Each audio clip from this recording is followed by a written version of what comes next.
real topics, real conversation. It's gonna be okay.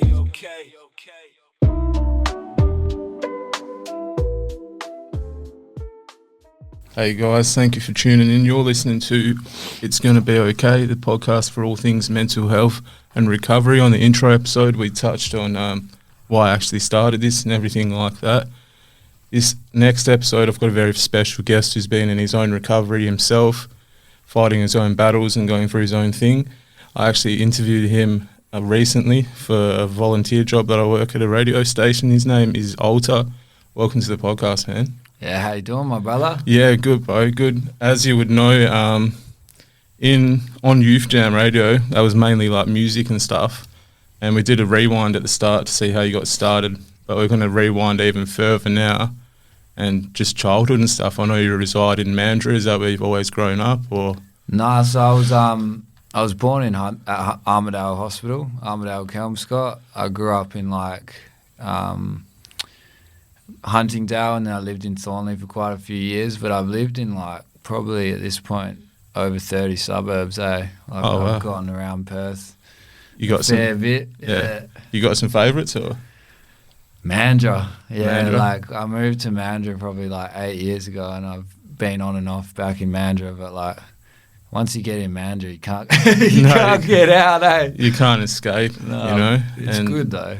It's a beautiful place. I like the scenery. I find it's a little bit slower pace of living, despite all the cooked units, you know. Yeah. Moving at a pace, but yeah, for the most part, I find it's a pretty cool place to live, eh? Yeah, no, that's awesome to hear. And then mainly we're talking on recovery, and I thought I'd get you on basically because you have your own journey. You, myself, many other people discovered drugs at a young age. How did that impact you, and how long have you been clean, and how are you keeping yourself sane through the sobriety journey? Yeah, so I'll start from scratch. I think I was born an addict. My first addiction was fighting and martial arts, and then it was soccer and whatever I found in life. I just had to go at it full steam ahead. People would try and change the topic of conversation. I'd be like, hold up. I'd want to bring it back to what I was talking about, because I was just so fixated. And then I found alcohol when I was 12. Shared this story a few times, but basically I was at a block party at my friend's house. And we just walked into some random garage, and sorry, my head's not working today. I've had no sleep, so forgive me. No, it's all good. We're kicking on. So yeah, we walked into there was a house that was open, and there was no one to be seen, and there was a bottle of whiskey laying on the kitchen bench, and we were kind of looked at each other should we grab it? So we grabbed it and ended up smashing this bottle, and yeah, I think what I fell in love with was the sense of freedom that it gave me. I always felt really self-conscious as a kid, and for the first time I just felt that sense of, I guess, control in the chaos, So yeah, I ended up, probably only having a quarter of the bottle each, but when you're 12, goes hard. You can imagine you were buzzing hard. Yeah, we were buzzing, man, falling off our skateboards and stuff, and I really, really enjoyed the feeling, but, it took a while for the addiction to develop. I started smoking weed and started doing prescription pills, taking people's parents' pills. Was that just downers and stuff? Or? Yeah, downers, uppers, pretty much whatever I could find at that point. A few of my mates were doctor shopping and stuff, and so we'd just get on a cocktail of different scripts and, black out. And then, yeah, started doing the, bickies and acid and all that kind of shit too. And I feel in the beginning, with all the drugs, there was obviously chaos within it, but it definitely opened me up spiritually in some ways. We get so stuck in the parameters of what we see with our two eyes, and you know, that kind of opened me up to a world outside of, I guess, the parameters that society likes to crush us with. Yeah, so, but as time progressed, like, you know, then I did meth, and I guess it just got harder and harder as time went on, man. Like, the addiction became something that I had no control over. Like, in the early days, I could somewhat enjoy the drugs, but, like, by the end, like, I was already stressing about when I was going to run out, you know, when the bag wasn't even started. Like, I was just on a constant chase, and that moment of, like, peace that drugs gave me went from, like, you know, a large chunk of time to, like, 1 second.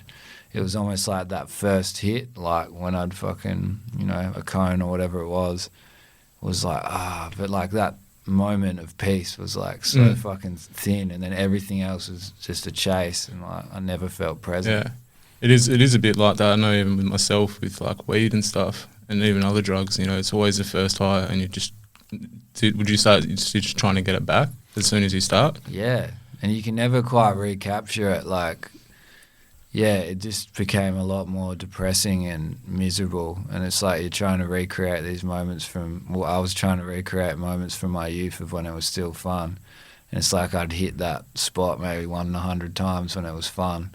The other 99 times are just morbid, you know, especially because I'd been in and out of recovery for so long. Like, when I knew what life was like without, you know, all the guilt and shame I was fitted with, almost like propelled me further down.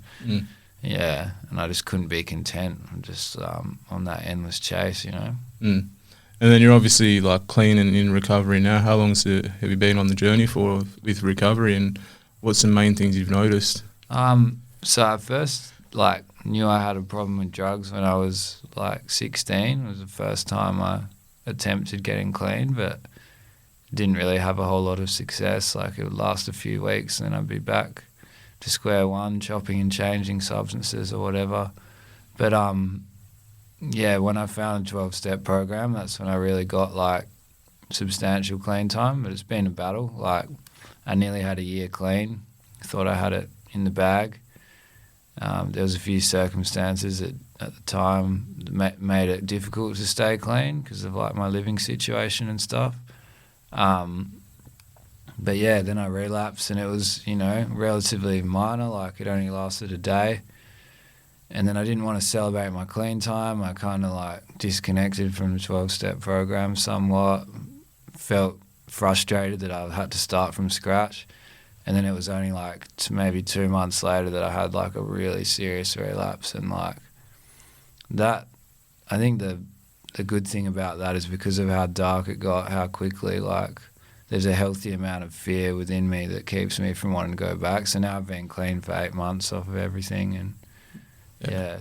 No, that is awesome to hear. I love seeing it. What would you say the most crucial things to keeping you clean are? I know you're a father. Would it be the little man? You know, and just your lifestyle at the moment with Hip Hop Initiative, which we'll talk more on soon, because that's an incredible story as well. There's a few things that are like attending my 12-step meetings is definitely a good base to like keep myself accountable and in check. Daily program is something that gets spoken about a lot, so it's things that you do every day to keep yourself sane. And yeah, it's things like prayer for me is really powerful, like taking a moment of gratitude every morning and night, like throughout the day. Especially like journaling those things really helps, because sometimes when you physically write it down, it gives it more power than just, you know, because a lot of the chaos is inside of my mind. So being able to put it down on paper kind of, I don't know, it makes it more real and like a lot more powerful. Meditation for me is really important, like having that time to check in with yourself. The other important things, and like in all honesty, I've been running a bit rough for the last month. Like, my physical health hasn't been great. Like, I haven't been exercising, and when you have a frantic mind, like, you really need, well, I really need ways to like channel that energy productively and healthily. Otherwise, a lot of the exercise just gets done inside of my head, you know. So yeah, those are some things that definitely help. And like having people, community is probably the most important thing. Like having people that you can speak to about what's going on for you and check in with, that you trust and respect. Yeah, 100%. And you probably, I don't know, you might have the same perspective as me. Whereas here in Perth, where we are, it gets batshit boring sometimes, man. And then that's where the drugs, you know, come into play. But for, you know, a brother, a sister, an uncle, an auntie, or someone that may be listening whose family member is in that, you know, addiction, in that struggle, what are some comforting things you'd say to them, you know? Yeah, that's a great question, hey? Like, I feel like you never know who God, the universe, or life, whatever you want to call it, is going to pick up out of the gutter. Like, what kind of moment that person could have that completely changes their life, you know. And it might be a slow journey, but like I've seen, especially in 12 steps, I hadn't seen many people get clean until I, you know, started doing the program. And like you see some people that I'm sure, like if you'd seen it at their worst, like society would have gone, there's no way that person's ever going to have their sanity back or be clean, you know. But it is possible. It is possible. Some of the people in the deepest pits of psychosis and schizophrenia that were probably like, you know, and I've been in that state myself, you know, and I'm sure there's moments people saw me when they were, he's not coming back from that. There's moments I thought I wasn't coming back. But by the grace of God, like my perception of what God means to me, like I'm here, you know. Yeah. I was going to touch on that as well, because myself, I've got a different perspective. I was saved out of addiction and stuff like that as well. I was baptised by a local heavy hitter MC, Seva, who was also saved as well. Yeah. You know, we all have different perceptions, but what would your perception on God be as a whole? For me, like, I guess the best way I can articulate it is God is in everything. Like, I find that the way to get closest to God is to go within and recognise it within ourselves. And like I'm very much of the belief that like it doesn't really matter what someone's concept of God is. Like that's personal to them. Everyone has their own unique spiritual experience and experience of life in general, and that's going to influence the way that they see the world and the way they make understanding of it. So like, really it's just a matter of whatever works for the person, and I believe that like what's true to them is true. So I'm very open-minded when it comes to spirituality, because my own experience is so infinitely complex that I have to try and find ways to simplify it, you know, like because you can't, I don't think anyone can perfectly use words to articulate the experience of life or God. We just do the best that we can. But like, yeah, I think a lot of the problem lies in when, in the separation, like the ways that we might let like religion or things like this separate us, you know. But there's no judgment either on those people having that experience as well, because like, you know, that person may have been conditioned to see their way as the only way, and like that's okay too, as long as it's working for them, and you know, that it is what it is, you know. Yeah. And then with spirituality, there is a lot of challenges. It is very peaceful. It is very zen. You know, I'll share my experience of like when I started, you know, diving into the spiritual thing and God thing. I was getting told I was a crazy hippie and get off the drugs and none of this is real sort of thing. What have been your challenges when you've been on the spiritual sort of journey of self-discovery and everything like that? I think the biggest challenge for me, like, I feel like shamanism really runs deep within me and my soul. And, you know, I felt like the veil between the physical and spiritual was very thin when I was a kid. But as you grow up, like, society crushes a lot of those things, and also not having family or people around that could help guide me with like the experiences I was having. 100%. So I had to go out and find those for myself, or they found me, whatever you want to call it. But like, it was hard to find my way back, and I felt because of that, it was difficult for me to be grounded in my spirituality, because like, not everyone was having the same experiences, you know, on the kind of level I was, and like, I found it hard to find my footing. And then obviously I found drugs, and although it opened me up initially, like, I ended up in the deep end, you know, exploring some of the layers of hell on earth, you know, and it was quite exhausting. And I've always felt like this ongoing battle between dark and light, like within myself and all around me, and like I see it in ways that others might not, but like, that's my experience, and I can only, I guess, articulate it the best I can, like, you know. We're going to touch on a story, go into a bit of story time, because this actually hit my soul pretty hard. Like, I'm a person that does, you know, struggle with emotions. Like, I don't cry much, that sort of thing. But I recently, like back in March or April, came across a video with you and Jasky, Singh, TFX and Cortex as well. You obviously know where this is going. We've been helping a young lad with cerebral palsy called Jackson to realise his dream of making his first ever song. Song's amazing, and the video, I watched the video back and that had me in tears, man, like, honestly. Big credit to that one. What was the experience like? Obviously you've met Jasky before, you did the freestyle battles and you've been interviewed by him in the past and stuff, but what was like the whole process, and what was the biggest highlight of it for you?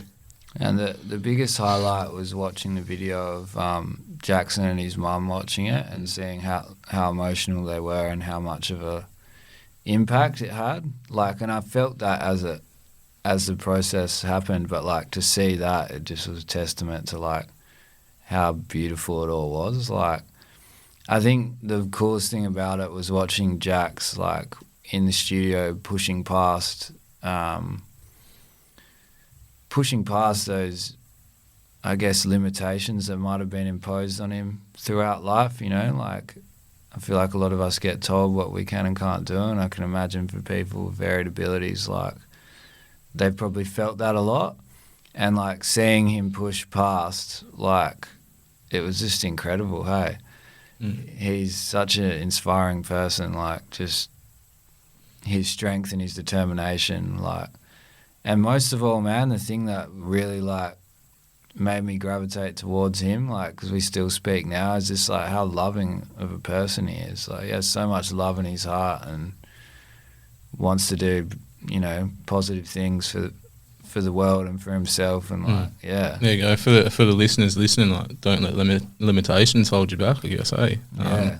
Even just watching him break dance, that was incredible. Like, in the music video, with that sort of, you know, varied ability and different ability, you know, like, that would be bone crushing. That would have hurt him a lot, but it was good to see.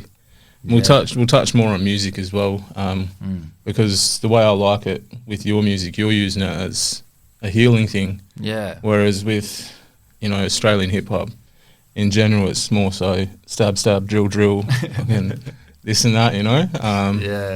Whereas you're more on the spiritual tip and the conscious tip, and I love seeing it because it's unique to Australia. Like, you're not seeing it in Australia very often. How's the music journey been? I know you started when you were like 14, 15.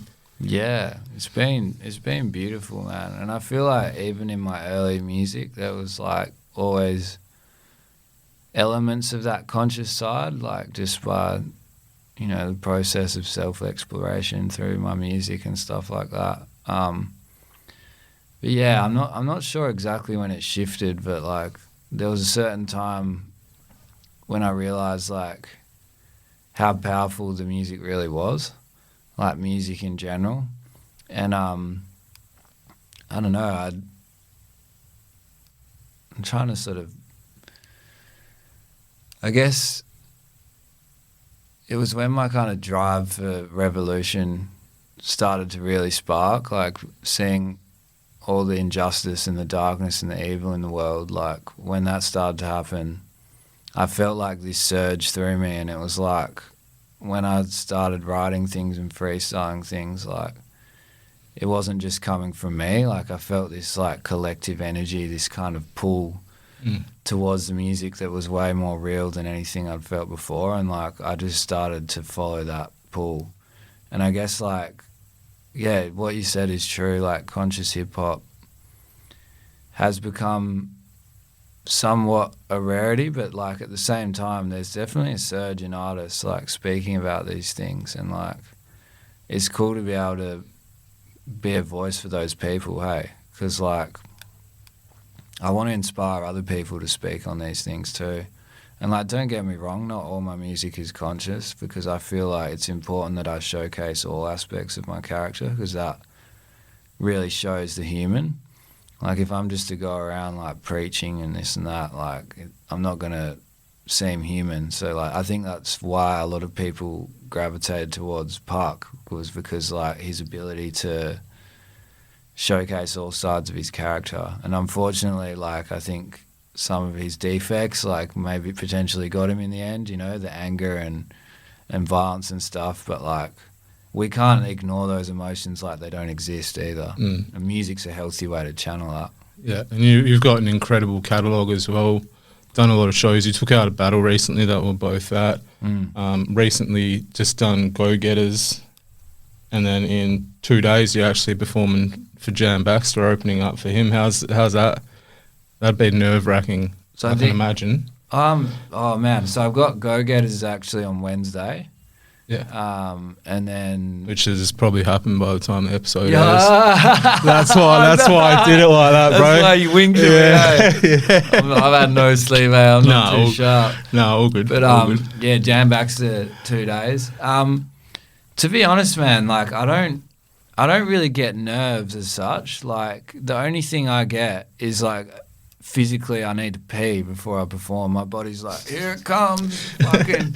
And then they're like, go, ALTA to the stage. And I'm just shaking my willy in the fucking bathroom, you know? In the urinal, yeah. Getting hard, ready for the... No, but, yeah, like, I feel like that is the only real kind of anxiety I get, because, like, I've been doing this so long. Like, I'm confident in what I do, and, like, I know that I'm going to go up and give it my best shot, and I enjoy it so much. It's more like a feeling of excitement for me, hey? Oh, yeah, true. No, I can imagine that as well.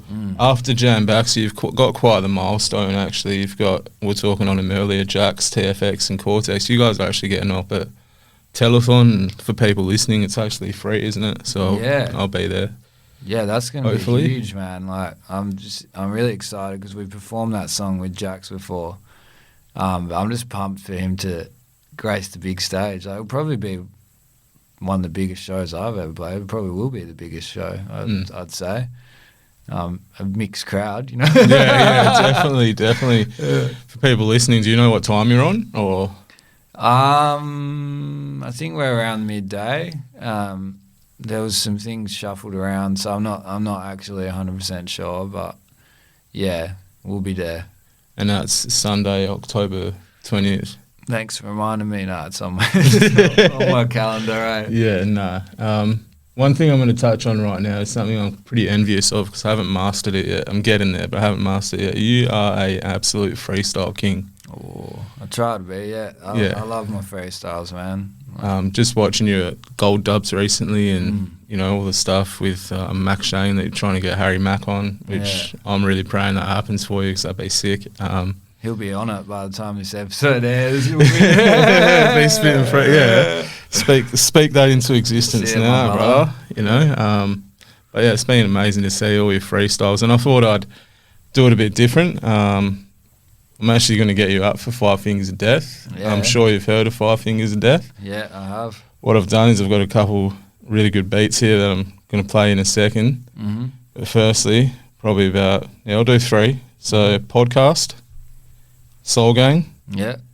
What else? Probably the name of the podcast as well. It's going to be okay. It's going to be okay. So podcast, Soul Gang, and it's going to be okay. It's funny you say that before you play it. It's going to be okay. I remember I was in a psych ward and there was this lady who was walking around the perimeter, and every minute you'd hear, "It's going to be okay." I'm like, it's not going to be fucking okay. Get me out of here. Fuck yeah, let's get into it, eh? Let's do it, yeah. Take it away, my brother. 5 Fingers of Death. 5 Fingers. Yo. So what is it, Soul Gang podcast, and It's gonna be okay. it's gonna be okay. Yo. So fresh and so clean. Hey. So fresh and so clean, man, you know what I mean. That's the duo Soul Gang, man, that's always been the thing. You don't wanna mess with it, cause man, I make dreams turning into reality. You know what I say, hey, I'm about to seize it. Like check it, this a podcast, hey, I'm in the pod every time like a Pop-Tart. I be out of space, this ain't NASA, boy. I be rapping and they thinking that they trapping noise. Sound like white noise, I don't need to hear a lot clearly. I'm the one that's coming out and they know they peering. They wanna fucking stare at me like glare like the sunshine. Ay, I've been going hard, man, keep it 100 right. It's like the freeway, ay, gotta speed it up. Ay, every time I'm rapping, man, they can't reach a bar. Ay, I ain't even looking for no reasons, but it's gonna be okay. Like pacing the whole way. Wow. There we go. It's gonna be okay, like back at the psych ward, the woman pacing the hallway like all day. I ain't talking making that noise, eh? I'm about to show them what I got, cause they are all toys, mate. Yo, so I'ma take him to the barnyard, cause these bars hard, I don't give a fuck like ha. Don't know where you're going, man, like wow. Everybody crying, man, sounding like a baby. They wanna call me baby, I don't even care what they doing, cause I know that they never gonna make it. Like, hey, J, I'ma show them when I lay these freestyles, man, cause they know when that I pray, J. Yo, like Alien versus Predator, dope with the raps, man, you know that my bread is up. Every time that I'm rapping, it's like I leveled up, babe. When you're rapping, brother, better settle, cause, yo, I'm about to let the doves out like a wedding, ain't a white wedding. With this shit, man, because I'll make it better. And you don't know shit about it, cause I know I'ma be the one that be infecting these rhymes like infestations. I don't give a fuck, we keep it clean. You a dirty piss test with this shit, and I know that I'ma spit fresh. I spit best. Every day I'm about to give depth to this shit, it ain't Johnny Depp. Like the Johnny was a long John when I get out my dick for sex. Doing shit impressed with the way I'm rapping, man. I'm about to lift the net. Only thing that you go catch is crabs. You ain't shit, motherfucker. You get wrapped like a babs, like donor. I need to turn this beat up a little bit, yo. Like donor. Hey, I remember when I used to be a stoner. Yo, like I was being crucified. I'm so dope, man. You know that I'm suiting rhymes. Like in a suit and tie, boy, it ain't a suit and tie. We keep it straight, motherfucker, like why? I don't know, but you gotta admire the way that I'm rapping. And I know that I'm never gonna tire like the wheel spin. Every time because I'm real with these raps, man. And I really gotta be dealing everything the way it is, layers that be peeling. Yo, I've been to hell, to heaven, and back. I do it for fun, so when I be getting on tracks, I ain't talking tracks like the mark my mates used to whack. Up in their rhymes, it's okay, cause we gonna tax any rapper comment, cause you know that you can't bring it back. Like a chiropractor practitioner, feeling like Egypt, so I'ma bring the scriptures. If you got a problem with me, the bigger picture like Big L. Like I turned the fucking sideways, it's a way I rap, man. It's gonna give you migraine, cause it's too dope, man. It's like I am a propane. god. Everybody says, who does he think he is? I just told you who I thought I was. A god. I just told you. Hey, I'm a god, I'm godly. Watch me, the way that the rap, I'm about to drop this. People like a dominoes, man. That's the pillars, cause I bring it straight to heaven. Like check it, you vanilla, what you talking about, man? In the photo, like Manila, every time that I rap, yeah. I've been a killer, but why the fuck does it feel like it's a new life every time I rap, man? Cause you know I burn a few marks just for time, man. It's just some time to pass for the monotony. I'm all about monogamy, married to the game, cause I know the people wanna be making it, but I know that they stomp like a forest tree. Just like Gump with the way that I rap. They wanna hump, make them jump like what? I'm a bump, I ain't talking about my nose like what? I'ma try to be the best I can, man, cause I know life frightening.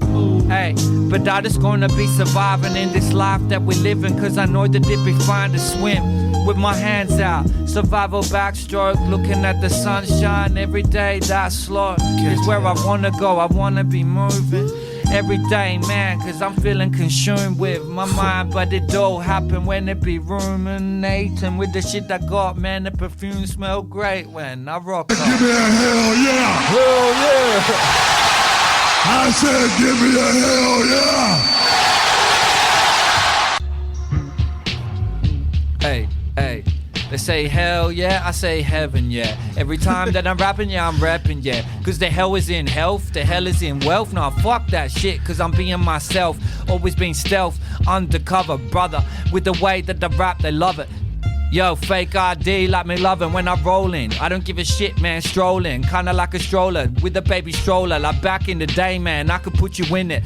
You a cynic, but right now you believe it. So best be pinching to be existing. Dope with this, man, they be resistant. But this the fucking resistance. Soul gang behind me, check it, man, I'm crippin', walking, talking. I'm showing everybody that I'm sporting. I don't know what they do, but they'll get drawn in like a smoke now. But you do not want to smoke now, so you gonna choke out on survival. One the way that I rap, homicidal. So dope, man, they don't wanna come around when I make this shit look bridal. Ayy, like you in your fucking wedding dress. I don't give a fuck, man, cause you know we ain't impressed with the way you rap, man, cause you know I've been blessed ever since I ratted, man, and it won't be stressed. By the time this shit finished, there'll be Harry Mack, a Gold Dubs, man. Happy chats, just like Mac Shane said, that'd be 2 Macs, like a Big Mac, cause we got them golden arches, hold the answers every day, man. What's that? That's the way it goes, brother, man. Better drop back. Bro, that was insane. Absolutely insane. Always get a kick watching you freestyle. Also, really appreciate it. Oh, we ran out of space. Oh, fuck. Shit. Probably didn't record the... we don't have it on video, but you can just listen here, I guess. Yeah, some of it might be. Yeah, we'll get some snippets and stuff for it, for sure. Where do we find you, bro? On Insta, Facebook, that sort of thing? Because, like, I was trying to tag you in a promo post on Facebook. I couldn't find, like, a page or anything. I could just find you, like, personal. Sitting on the toilet, eh? No. You can find me. The best place to go is Instagram, just because, like, you can hit my link tree there and find links to all of my, like, streaming platforms I'm on and stuff. So that's ALTA Soul Gang, ALTA Soul Gang.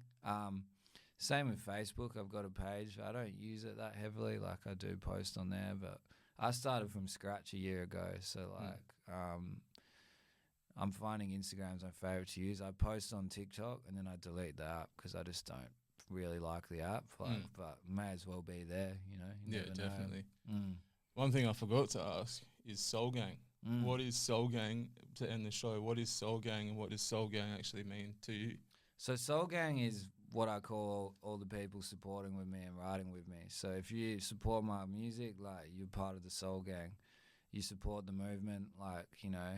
I feel like a lot of my supporters, like, aren't the kind of people that like to sit down and, you know, they're the kind of people that like to stand up, you know, fight against the system, fight about what's important, you know, find that love, find that strength, find that courage, you know. So, like, Soul Gang people know they are. Like, if you support me, man, you Soul Gang. And I'm actually starting a clothing label in partnership with Gold Dubs in a couple of months. So we're just, you know, Go get some merch when it drops. Yeah, man. It's going to be fresh, boys. So it's going to be mixing spirituality with hip-hop, which I think hip-hop in its nature is spiritual. But, yeah, there'll be cool things. Like, I've got a few graffiti artists I'm linking up with. So it'll be, like, graffiti logos with some prayer hands or people meditating and just, like, real cool shit, man. Nah, I'm keen for that one. Thank you heaps for being my first guest, man. Really appreciate it. Pop the cherry. A lot better. I'm not going to talk down on anyone, but a lot better than the radio interview we did. It was been quite fun, and I really appreciate having you on, man. Yeah, we can talk a bit more freely, eh? All right, guys. Thanks for tuning in, and thank you to ALTA for jumping on. Big love, my brother. Peace Take care, out. brother.